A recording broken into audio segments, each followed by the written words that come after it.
రోజు అయితే నిన్న మా అల్లుడు నేను ఛాలెంజ్ పెట్టుకున్నాం కదా, ఈ రోజు మా చెల్లెని ఛాలెంజ్ పెట్టుకుంటున్నాం. అది కూడా కారము ఉప్పు, ఓన్లీ కారం ఉప్పు అల్లం వెల్లిగడ్డ ఎక్కువ కారంతో స్పైసీతో ఛాలెంజ్ అయితే పెట్టుకుంటున్నాము. ఎవరు విన్ అయితే వాళ్ళకైతే 500.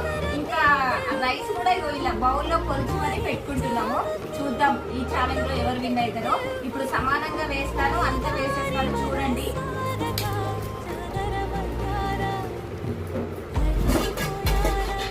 వద్దు